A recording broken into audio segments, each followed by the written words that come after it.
안녕하세요. 취업업 라이브의 강홍민입니다.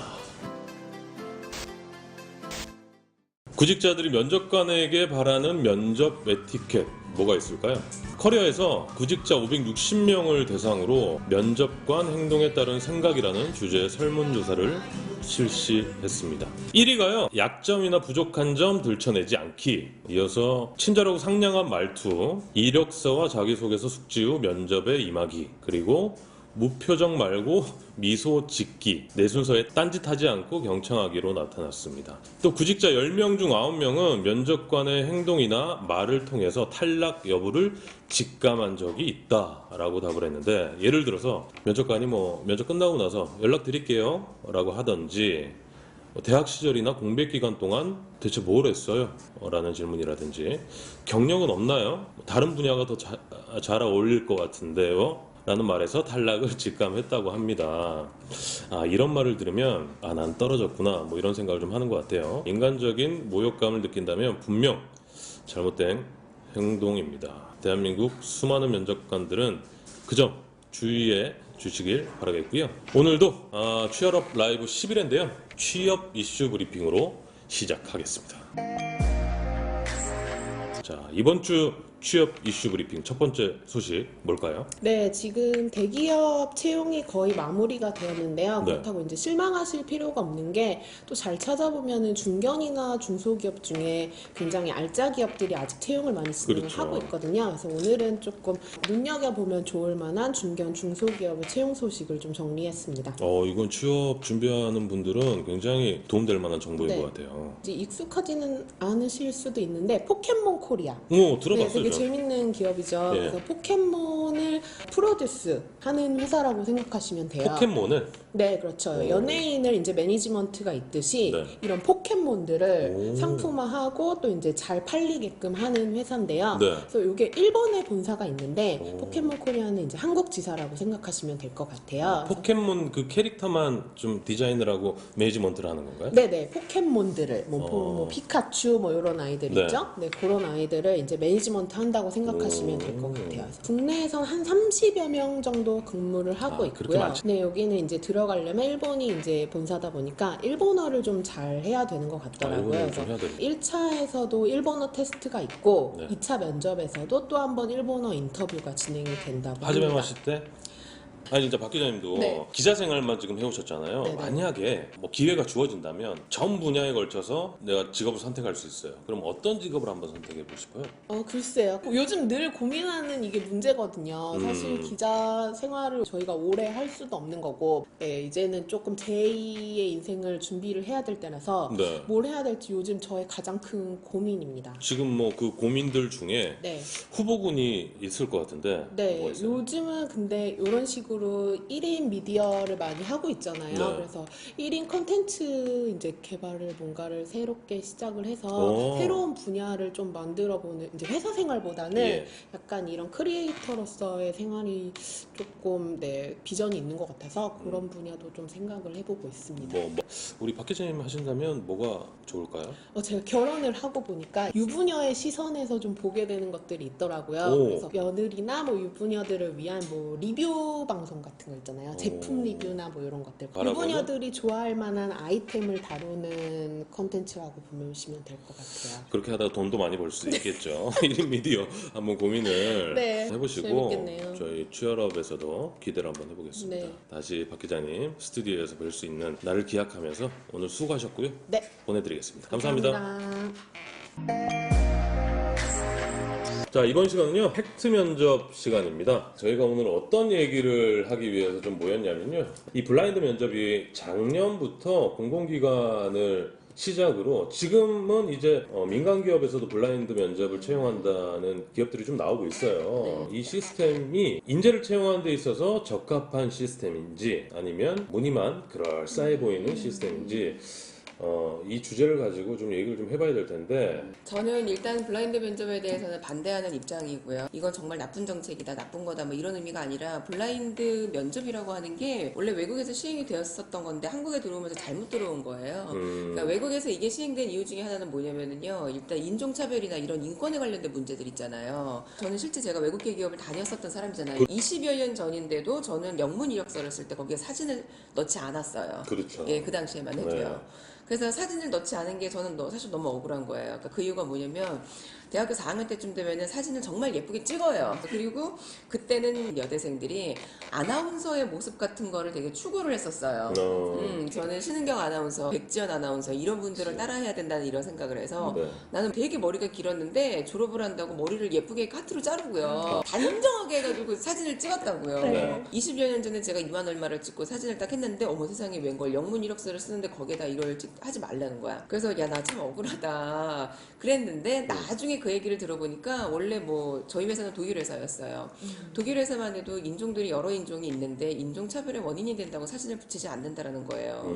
이때부터 시작이 됐었던 거죠. 그래서 블라인드 면접이라고 하는 거는 원래 시작이 그런 시작인 거예요. 똑같은 조건이 있을 때 예를 들어 백인이다, 황인이다, 흑인이다 이럴 때 사람들이 선입견을 갖고 이 사람들을 접근을 하게 되니까 네.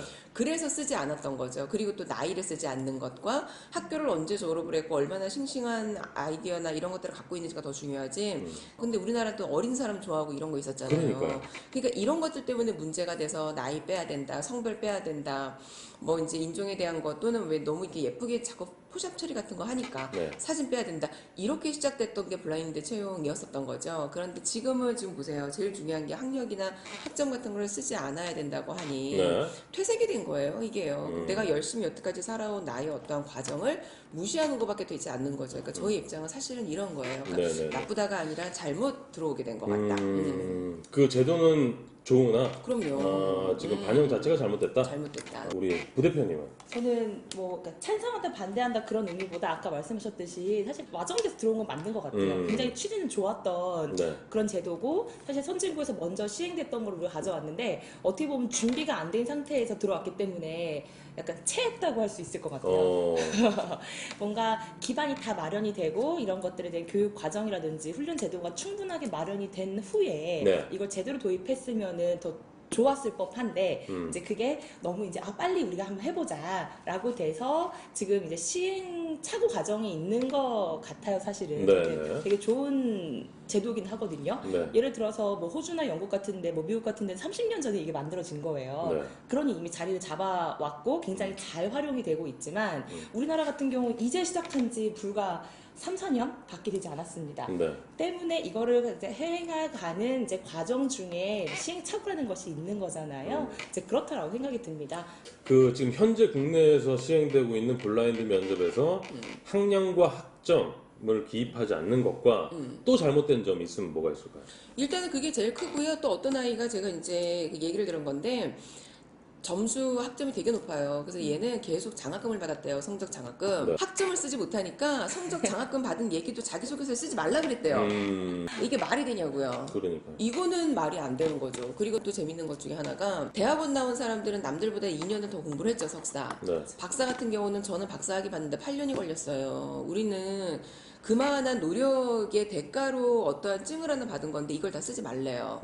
그러면 옛날 같으면은 석사를 받은 사람들은 예를 들어 호방이 얼마 높다거나 이런 거 있죠. 그렇죠. 박사를 받은 사람들은 이 경력이 2년도 인정이 된다거나 이런 게 있죠. 그러니까 예를 네. 들어 보통 사기업에서 입사를 할 때 변호사를 가지고 입사를 하는 사람들은 처음 들어갈 때 신입인데도 대리예요. 이런 게 있고 공기업을 들어갈 때도 왜 이게 그 경력이라는 게 인정이 돼서 급수가 높이 들어가고 이런 게 있는데 블라인드 면접을 하게 되면서 이게 다 인정이 안 되는 거예요.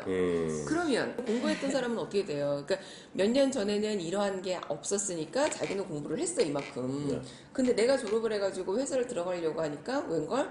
이젠 너희들 그거 쓰면 안 된다? 이렇게 해버리는 거예요. 그러면 지금까지 노력을 들인 사람들의 노력이 그냥 다 수포로워져 버리는 거니까 안 되는 거죠. 그리고 아예 학교나 학력 같은 걸 쓰지 않아요. 그래서 웬만한 아이들을 서류에서 다 붙여준다는 거예요. 그럼 면접을 보게 되죠. 오히려 부정이 있을 가능성이 훨씬 더 커요. 그러니까 오히려 실력이 되지 않는 사람들이 어떠한 낙하산이든 뭐든 이거를 더 양산하는 일이 만들어지는 거예요. 블라인드 면접에서 하면 안 되는 행동들이라고 이제 양식이 좀 나와 있어요. 말씀해주신 출신 학교, 그리고 전공, 뭐 학점, 학력 사항 언급하면 안 되고 자신의 나이, 이름도 얘기하면 안 된대요. 이름 안 돼요. 어, 네. 안 그러니까 저는 이제 좀 의아했던 게 이름조차 얘기를 하면 안 되는 그런 면접이 번호. 어떻게 이게 공정화될 수 있는지. 그럼 뭐 전화상으로 통화를 하든가 굳이 뭐 면대면으로 뭐 할 필요가 있겠어요? 그런 생각도 드는데 우리 부대표님도 의견을 좀 주시죠. 네, 전 일정 부분 같이 생각하는 부분도 있어요. 네. 근데 찬성한다는 의미가 뭐 지금 하고 있는데 잘하고 있다 이런 것보다는 이제 아까 말씀드린 것처럼 고쳐 나가야 되는 부분이 있다라고 말씀드린 거잖아요. 근데 뭐 그런 것 같아요. 그러니까 정말 노력을 해왔던 친구들이 아까워라고 할 수도 있죠. 근데 그거를 조금 보완하기 위해서 하는 게 경험 기술서 이런 것들을 쓰기도 해요. 네, 네. 이제 물론 거기도 어떤 내용들이 다 들어가지는 못한다라는 건 있지만 사실 경험 기술서 같은 거를 쓰면은 이제 그 부분에 대해서 보완할 수 있는 부분이 있고 어떻게 보면 역차별이 아니냐라고 할 수 있지만 다시 생각해 보면 그런 부분에 내가 공부를 해왔고 아니면 내가 어떠한 숙련도를 쌓았다라고 한다면은 네. 또 하나의 기회가 될 수 있는 거고요. 능력만 봐서 뽑아도 참 좋은 취지 아닐까 뭐 이런 생각은 듭니다. 저는 블라인드 면접이 원래 우리 한국에서 지금 적용되는 거 말고 외국에서 블라인드 면접이라고 만들어졌을 때 딱 인권에 해당되는 거 네. 이것만 적용이 된 채 없어져야 되는 게 맞아요. 내가 하고 있는 거를 나의 모습, 내가 여태까지 살아왔던 모든 것들을 이 자리에서 어필할 수 있도록 해야 저쪽만 우리를 평가하는 게 아니고요. 우리도 회사를 평가를 합니다. 그러니까요. 그럼요. 내가 내 거를 다 얘기해야 저쪽이랑 나랑 우리 직업 궁합이라고 얘기하거든요. 네. 궁합이 맞는지 안 맞는지를 알 텐데 내 거를 다 얘기하지 않은 상태에서 그렇게 맞춘다는 거는 이거는 나중에 우리가 5년 뒤, 10년 뒤에 통계를 한번 봐야 돼요. 과연 이게 얼마나 좋은 정책이었는지는. 네. 네, 저는 뭐 찬성이다라고 했지만 사실 필요한 부분도 분명히 있거든요. 네. 예를 들어서 뭐 기업 입장에서는 아까 말씀하셨듯이 뭐 어떤 좋은 점이 있었냐라고 한다면은 사실 퇴사율 방지도 있는 것 같기는 해요.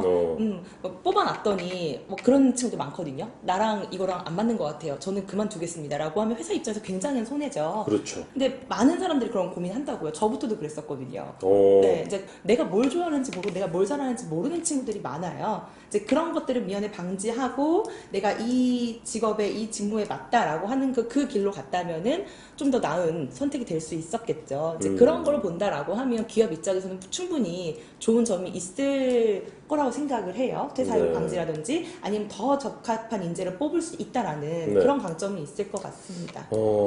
알겠습니다. 제가 오늘 나오기 전에 기사를 보니까 뭐 얼마 전에 나왔던 기사인데 지금 이제 공공기관을 비롯해서 아까도 말씀드렸지만 일반 기업에서도 블라인드 면접을 이제 도입하는 기업들이 좀 생겨나고 있어요. 근데 이제 대학에서도 블라인드 면접을 시행한다고 해요. 네. 그러니까 이 잘된 해외 시스템을 가지고 올 때는 국내에 맞게 이렇게 가지고 와야 될 맞아요. 필요성이 있는데 그렇지 않고 그것만 좋아 보여서 가지고 와서 이런 문제점이 좀 생기는 거 아닐까 좀 싶어요. 저희가 오늘 블라인드 면접에 대해서 좀 이야기를 해봤는데 다음번에 한 번 더 모셔서 이 블라인드 면접에 대해서 이야기를 한번 해보고요. 저희가 또 그 취업이나 채용에 관해서 재미있는 이슈도 있으면 가지고 와서 이렇게 감론을박 할 수 있는 이런 자리 만들어 보겠습니다. 오늘 두 분 수고하셨고요. 네, 고맙습니다. 네, 취업업 라이브의 팩트 면접 그리고 마음의 소리에 참여하고 싶은 분들은 취업업 라이브 공식 메일이죠. upcher@naver.com으로 신청해 주시면 됩니다. 취업이 지친 당신을 위한 취업업 라이브 여기까지입니다. 감사합니다.